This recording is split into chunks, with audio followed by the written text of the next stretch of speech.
వేదిక మీద ఉన్నటువంటి జిల్లా పార్టీ రథసారథి సోదరి గోదావరి గారు, మాజీ సర్పంచ్ మిత్రుడు శేఖర్ గారు, ఉప సర్పంచ్ అంజనేయులు గారు, నాకంటే ముందు మాట్లాడినటువంటి మిత్రుడు కృష్ణ గారు, అరవింద్ గారు, ప్రింట్ ఎలక్ట్రానిక్ మిత్రులు, నాగసాన్పల్లి గ్రామ అన్నదమ్ములు, అక్కా చెల్లెలు, మాతృమూర్తులందరికీ పేరు పేరున ఈ సాయం సంధ్య వేళ నమస్సుమాంజలు, శుభాకాంక్షలు, అభినందనలు. ఎందుకంటే చిన్న గ్రామం అయినప్పటికీ గ్రామంలో ఉన్నటువంటి ప్రతి ఒక్కరు ముందుకొచ్చి ఇక్కడ శివాజీ విగ్రహ స్థాపన కోసం కృషి చేసినందుకు మీ అందరినీ ప్రత్యేకంగా అభినందిస్తా ఉంటాం. మొదటి ఇటుక పెట్టిన దగ్గర నుంచి ఈ రోజు పూలదండ వరకు కొద్దిమంది మాత్రమే ముందుండి కనబడుతారు. తెర వెనుకాల చాలా మంది ఈ కార్యక్రమానికి సహాయపడి ఉంటారు. అట్లాంటి పెద్దలందరికీ కూడా శిరస్సు వంచి నమస్సుమాంజలు తెలియజేస్తా ఉన్నాను. స్థానిక సర్పంచ్ తో పాటు ఈ మండల భారతీయ జనతా పార్టీ అధ్యక్షుడు మిత్రుడు ఆదిత్య సర్పంచ్ గారిని నా దగ్గరికి తీసుకొని వచ్చి, అన్న మా ఊర్లో శివాజీ విగ్రహ ఆవిష్కరణకి రావాలని అడిగినప్పుడు గజ్వేల్ నియోజకవర్గంలో ఒకటి, సిద్దిపేటలో ఒకటి, దుబ్బాకలో ఒకటి, మెదక్లో ఒకటి, సంగారెడ్డిలో ఒకటి, మొత్తం 5 విగ్రహాలు ఒప్పుకున్నప్పటికీ కూడా నా మొదటి ఆప్షన్ నేను సంగారెడ్డికి ఇచ్చి నాగసాన్పల్లి గ్రామానికి వచ్చి ఈ విగ్రహ ఆవిష్కరణ కార్యక్రమంలో పాల్గొనేటువంటి అవకాశం కల్పించిన గ్రామంలో ఉన్నటువంటి వీర శివాజీ వారసులందరికీ పేరు పేరున హిందూ బంధువులందరికీ కూడా మరొకసారి కృతజ్ఞతాభివందనాలు తెలియజేస్తా ఉన్నాను. కృష్ణ పెద్ద కోరిక కోరిండు, నన్ను ఢిల్లీకి వెళ్ళి గల్లీకి రమ్మని అడిగిండు. కృష్ణ అంత నాకు వద్దు గాని ఎంపీగానే ఖచ్చితంగా మీ రోడ్డు పూర్తి చేసేందుకు 100% ఎన్ఆర్ఈజీఎస్ నిధుల కింద మీ రోడ్డు కార్యక్రమాన్ని మొట్టమొదటి ప్రాధాన్యత కింద పూర్తి చేస్తాను. ఆ రోడ్డు పైసలే కాకుండా మీ ఊర్లో మోరీల కోసం ఒక 10 లక్షల రూపాయలు ఈ రోజు శివాజీ జయంతి సందర్భంగా గ్రామానికి వచ్చిన సందర్భంగా ఎంపీ ల్యాడ్స్ నుంచి మెదక్ పార్లమెంట్ సభ్యునిగా నాగసాన్పల్లి నుంచి భారతీయ జనతా పార్టీకి ఎక్కువ ఓట్లేసి గెలిపించిన గ్రామ ప్రజలకి ఈ సంవత్సరం నా బడ్జెట్ లో ఒక 10 లక్షల రూపాయలు మీ సీసీ డ్రైన్స్ కోసం ఇస్తానని చెప్పి ఈ సందర్భంగా తెలియజేస్తా ఉన్నాను. మీ ఏఈ గారిని కలిసి 2 మోరీలు ఎక్కడ అర్జెంట్ ఉన్నాయో ఒక 10 లక్షల వరకు డ్రైన్స్ కోసం తీసుకుని తప్పకుండా మంజూరు ఇస్తాను.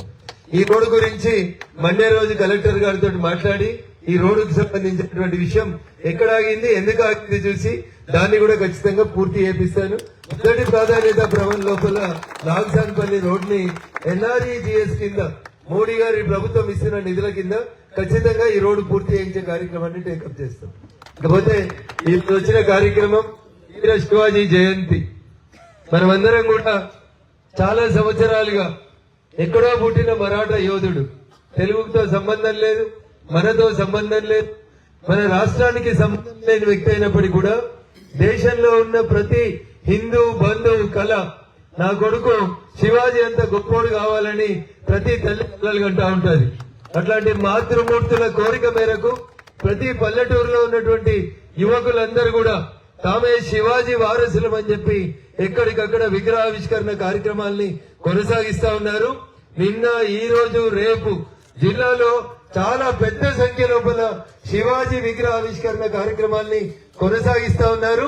ప్రత్యక్షంగా అన్ని కార్యక్రమాల్లో పాల్గొనలేకపోతున్నప్పటికీ ఈ రోజు కొండపాక మండలంలో, చేగుంట మండలంలో, దుబ్బాక మండలంలో ఎక్కడైతే నూతనంగా శివాజీ విగ్రహాలని ఆవిష్కరిస్తున్నారో ఆయా గ్రామాల్లో ఉన్నటువంటి హిందూ బంధువులందరికీ కూడా ఈ సందర్భంగా ప్రత్యేకమైనటువంటి అభినందనలు తెలియజేస్తా ఉన్నారు. ఓ కళ, మన దేశం హిందూ రాజ్యంగా మిగిలాలని దానికి ఒక కలగన్నది శివాజీ గారి తల్లి జీజాబాయి.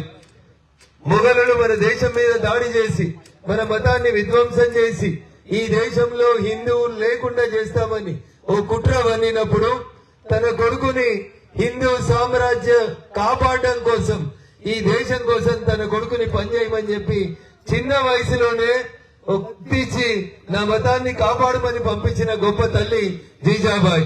అట్లాంటి తల్లులు అనేక మంది మీ నాగసాన్పల్లి గ్రామంలో ఉన్నారు కాబట్టి మీరంతా కాషాయం కండువాలు వేసుకొని ఈ రోజు ఆ శివాజీ విగ్రహ ఆవిష్కరణ కార్యక్రమంలో ముందుంటున్నారు. మీకు అందరు కూడా నేను మనస్ఫూర్తిగా మరొకసారి అభినందనలు తెలియజేస్తూ ఏదైనా ఒక విగ్రహం మనం పెట్టుకుంటే ఆ మహనీయుని మాటలు, ఆ మహనీయుని అడుగుజాడలు, ఆ మహనీయుడి బోధనల్ని విని మనం ముందుకు పోవాలి.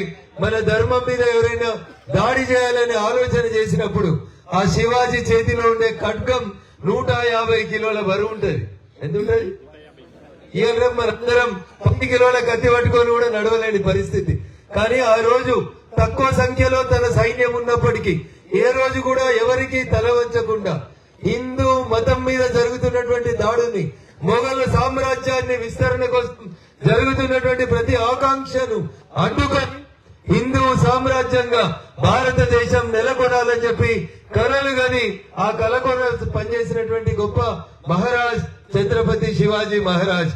ఆయన అడుగుజాడలలో మీ ఊర్లో ఆ విగ్రహం వచ్చింది కాబట్టి దయచేసి గ్రామంలో ఉన్నటువంటి యువత నో డ్రగ్స్, నో కళ్ళు, నో మందు, తప్పుడు అలవాట్లకి దూరంగా ఉండి యువత అంతా కూడా శివాజీ వారసులుగా ముందుకు పోతామని ఈ రోజు మీరందరూ కూడా ప్రమాణం చేసి సమాజంలో ఉన్నటువంటి చెడు అలవాట్లకు దూరంగా మంచిని ముందుకు తీసుకుపోయి మన ధర్మాన్ని కాపాడుకోవడానికి అవసరమైతే వెనుకటికి ఒకరు చాలు, ఇద్దరైతే కష్టమైతుంది అనుకునేటువంటి స్థితి నుంచి ఈ రోజు మన ధర్మాన్ని కాపాడుకోవడానికి అవసరమైతే ముగ్గురినైనా గందాం, అందులో ఒకరిని దేశం కోసం ఇద్దామనేటువంటి ఆలోచనతో నేటి యువత ముందుకు పోవాలని మీ అందరినీ మనస్ఫూర్తిగా వేడుకుంటూ చేగుంట మండలం అనంత సాగర్ అనే గ్రామంలో నేనే విగ్రహం ఇప్పించినారు. వాళ్ళు 11 నుంచి ఎదురు చూస్తున్నారు కాబట్టి ఎక్కువసేపు మీతో సమయం గడకలేకపోతున్నప్పటికీ 2 ముఖ్యమైనటువంటి సమస్యలు మీరు నా దృష్టికి తెచ్చిన వాటిని మళ్ళీ నేను మీ గ్రామానికి వచ్చే లోపు పూర్తి చేస్తానని, త్వరలోనే గ్రామ పంచాయతీ కార్యాలయ ప్రారంభోత్సవానికి మళ్ళొకసారి మీ నాగసాన్పల్లికి వస్తానని చెప్పి ఈ సందర్భంగా తెలియజేస్తూ అవకాశం ఇచ్చినటువంటి వేదిక మీద ఉన్నటువంటి గౌరవ అందరికీ, వేదిక ముందున్నటువంటి నాగసాన్పల్లి అన్నాదమ్ములు, అక్కా చెల్లెళ్ళు, మాతృమూర్తులందరికీ కూడా పేరు పేరున శిరస్సు వంచి మరొకసారి ఆ ఛత్రపతి శివాజీ మహారాజ్ జయంతి సందర్భంగా శుభాకాంక్షలు, అభినందనలు తెలియజేస్తూ సెలవు తీసుకుంటాను. జై హింద్.